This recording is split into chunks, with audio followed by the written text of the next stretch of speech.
bir sabahtı, gördüm seni, bana yakın gözlerini. Ne zaman ne beni hiç anlamadım, neydi bu sendeki hayatın rengi? İlk tanışmamız, ilk bakışmamız hala çıkmadı aklımdan.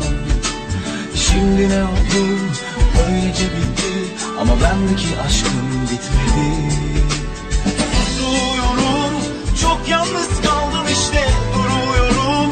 Nasıl geçer hayat böyle? Susuyorum, çok yalnız kaldım işte, duruyorum. Ölüme yakın uykulardayım. Gel gel gel, gel çok özledim, gel gel gel. Çok çaresizim, gel gel gel. Böyle bitmesin, gel gel gel. Gel gel gel, gel çok özledim, gel gel gel. Çok çaresizim, gel gel gel. Böyle bitmesin, gel gel gel.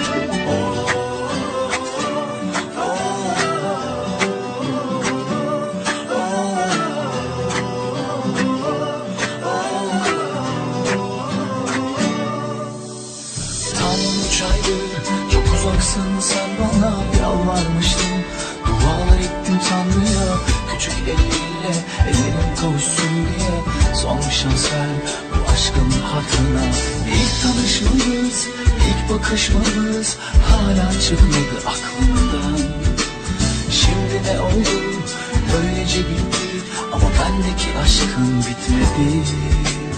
Susuyorum, çok yalnız kaldım işte, duruyorum. Nasıl geçer hayat böyle? Susuyorum, çok yalnız kaldım işte, duruyorum. Ölüme yakın uykulardayım. Gel gel gel, gel çok özledim, gel gel gel. Çok çaresizim, gel gel gel. Böyle bitmesin, gel gel gel. Gel gel gel, gel çok özledim, gel gel gel.